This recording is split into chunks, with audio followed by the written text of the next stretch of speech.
2 seconds, 2, 1, go. All right, we are live on LinkedIn, Facebook, and YouTube. Love it. Wow. Yeah, let's go. And then I'll give you the recording if you want when we start here. So one more minute. Okay, that would be super cool. I'll let one more minute come in, but you'll be so there's a live event happening, and I'm gonna go in and I'll change the picture, I'll change the wording on all the stuff, so it's you and get you a ton of exposure. So I apologize, I totally blew it this morning. Totally blew it. People are coming in, so I am going to. I don't need to hit the recorder because it's recorded. So welcome everybody to the MLO live show. Super excited to be here. Let's go.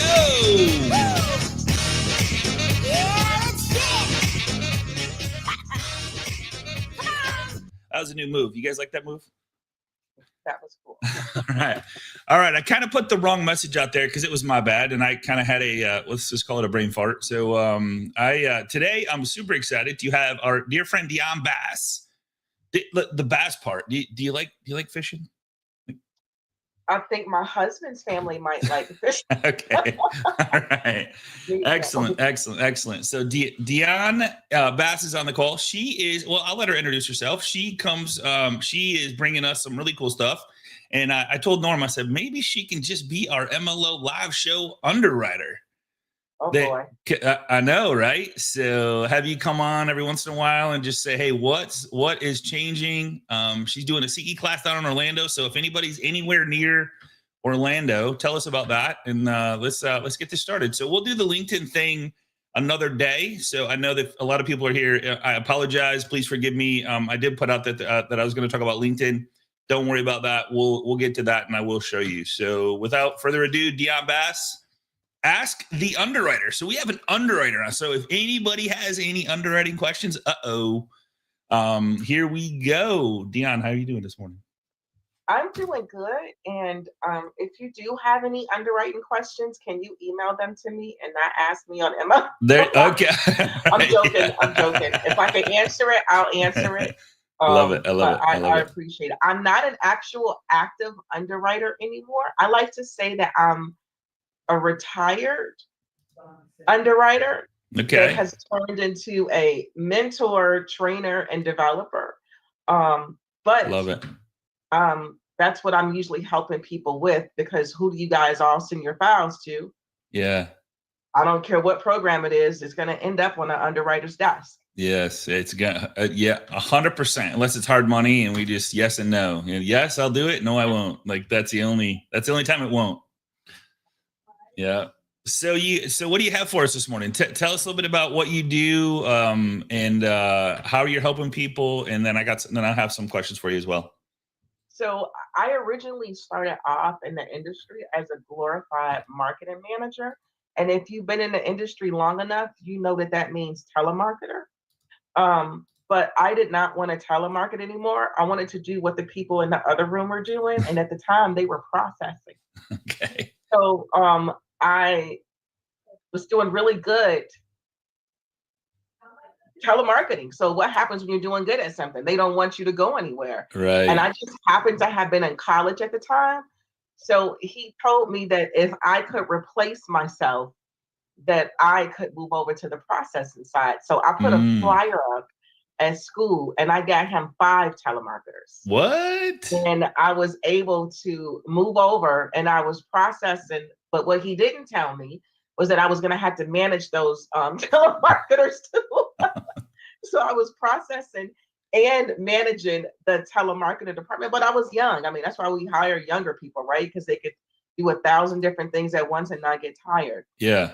I then, of course, processing wasn't good enough because the underwriters were mean. They wouldn't talk to me. And I wanted to know what they knew. I wanted to know why every time I sent the file in, it came back with 1,000 conditions. I wanted to know like what that disconnect was. And back then, MI companies only went to the larger lenders. Remember when the MI companies would come into your office and they would teach? So I didn't even know about MI companies until years later. So after I found out about the MI companies, I started taking those classes And that's when I decided, or that's when I found out that underwriting was not some secret society that anyone could become an underwriter with the right amount of experience. So then the mission was to become an underwriter. And not only was the mission to become an underwriter, but get this, Okay. I was going to change the world. Okay. I was going to be a nice underwriter. Wait. Could you repeat that one more time? Nice underwriter? No, they're all nice. They're all listen, no.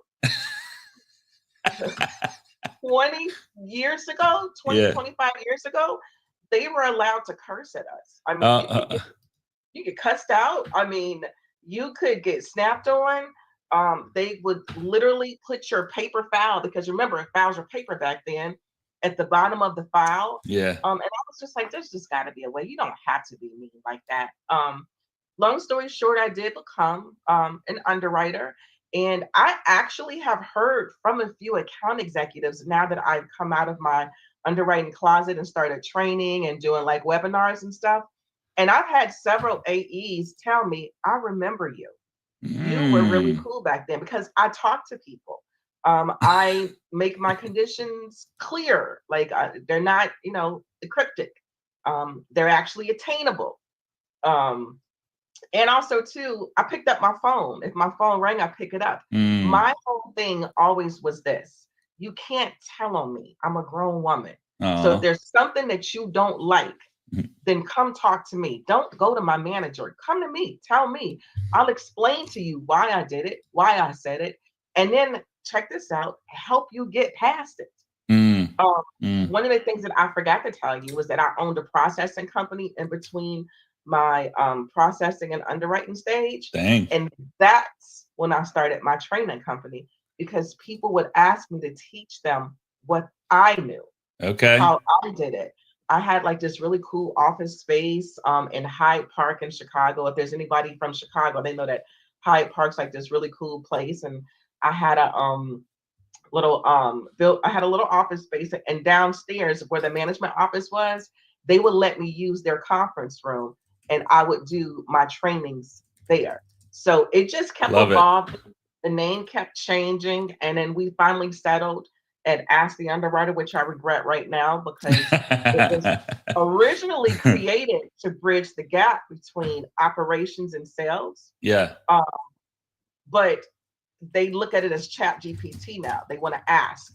That wasn't the purpose of the name. The purpose of the name was, back in the day, we used to live in cubicle cities. Yes, we did. Yes, we did. Yeah, and people would talk like we couldn't hear them. Yeah, and they would say, well, I don't know. Did you go ask the underwriter? That's all you heard all day. Did you ask the underwriter? Go ask the underwriter. Ask the underwriter. Ask the underwriter. That's hilarious. Stuck in my head. So that's awesome. Who I am. I do a mentoring group where we it's a paid mentoring group, of course. Okay. A paid mentoring group where we meet every week.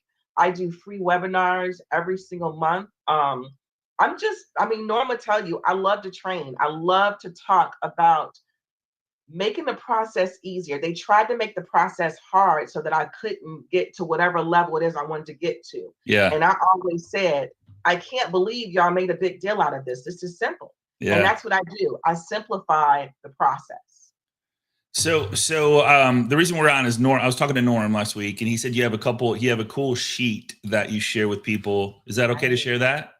Absolutely. Okay, so Norm, Norm, I know Norm wanted to say a few words too, and that's why I have him here. So Norm talks nothing but amazing things about you and Ask the Underwriter. So guys, we have an underwriter on the call, not licensed, retired, but she does still actively help loan officers throughout the country with. But one of her big things that caught my eye or attention was she teaches people how to submit a proper file that'll actually stick, instead of just throw it against the wall and hope that it sticks. So to save you a relationship, save you a lot of grief, save you a lot of time, energy, everything under the sun. So if we're out there working so hard trying to get a deal, once we get a deal, is it doable? And if you're just hoping and wishing, I know a lot of us on here, experienced, but she has a really cool sheet, and I don't know if there's a link to that, or Norm, did you send that to me, or do you have it to where you can share? I did. I can share it. Okay, let me just go. I'm going to go look and see if I can find the email from you there. 1 second. Go ahead, Norm. So I know you. Well, I've got a link I can share too. Do you? Okay, cool. Awesome. perfect. We'll have you share because I know you have it right there. It's funny because underwriters always get the bad rap. It's like we always feel like they're stopping us from getting our files closed. What I've learned this past couple of years, especially after talking to Dionne, they really do want to help you get the file closed. Like, so she does some great income calculations. She helps you figure out exactly what the file needed to get across the finish line before, as Scotty was saying, before there's actually a big trouble in getting it there. So you're talking about if you give such a fantastic file up front because you've actually learned all this from her, then your clear to close days are shorter. Your fallout rate is much lower. You can catch that. But Dionne's been able to share a lot of great information with us. So yeah, I do want to say this because I love what you just said, Scott. You said that I know that you all are experienced. So what that means is you need to sign up for this sheet, like download this sheet and give it to your loan partners. I have 3 loan partners from the Philippines in my paid mentoring group. And I'm so impressed with them because they're willing learners. And so this is an opportunity. I call places where you kind of like drop your files off and you go back out there and you kill it and keep it. I don't know what you call it. Kill it, keep it, kill it, and close it. Kill it and close it. Close it, whatever we want to call it. Even if that's what you do, if you just go grab it and then you go pass it out to the next person. Yeah. Now here is a sheet that you can say, listen, I kind of want you to start going by this so that we can start to reduce the number of conditions. Yeah. So that we can start to be a little bit more get as much information up front. Nothing used to bug me more when I was a processor. Nothing used to bug me more when I would get my conditions back and it was something that I knew or had in the file. I would just be like, ugh. Or I just talked to the borrower and I didn't ask them for that. Gotcha. So they kind of get to go through it. Here's the other part. As intimidating as this sheet looks, it's not. Because to the experienced eye, the people that's on this call, you guys already know all this stuff. But to your loan partner, to your processor, to whomever you have assisting you, this is the guide that they're going to be looking at so that they can get those files passed off. Yeah. So here's what I want to say. And this gives me chills talking about it. Norm, thank you for introducing us to Dionne. We talk a lot about creating a referable experience. We talk a lot about first impressions. We talk a lot about communication, engaging, staying visible. Guys, this is the start of a relationship. I don't think it's, I think the relationship starts at the close, but to get to the close, you need to know all these things and be cautious of what you're saying and how you're saying it to make slow down a little bit. Cause we're not talking about $100 paycheck. We're talking about a $4,000, $5,000, $6,000, $10,000 paycheck per file. We don't have to be the underwriter, but if we get the underwriter all the conditions and we submit 99.9% of what's needed, or put a and Dionne, you can talk more about this, I'm sure, but talk about providing a story. So the underwriter doesn't have to figure out the story of filed bankruptcy 2 years ago and pays child. Dionne, I got a really funny, but you guys see what I'm saying? Like creating a referable experience is submitting a complete file so that you can properly throughout the process get a 5-star rating at the midway point and at the end. And that's where Dionne, I had a funny story. So I asked the guy, I said, do you pay child support? And he says, no. Get all his information. I said, you said you didn't pay child support. He says, I don't. I'm obligated to, but I don't pay it. So I had to change how I asked the question. Are you obligated to pay child support? Yes, but do you? No. It's like, is that hilarious? So what I do for people is I tell them search. I call it search and find. Search and find. Okay. Because when I don't. You guys have probably been in the industry. I make 30 years in October. 30 years old. That's awesome, man. You've been underwriter since. Yeah, that's sweet. Since birth. We didn't have PDFs that we could search words for. Yeah. And so when we calculate income inside my weekly call, we search and find.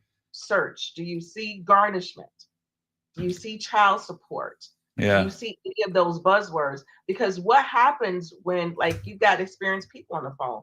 What if you turn 3 files in to your loan partner and they're so busy trying to get everything disclosed and submitted that they don't search and find?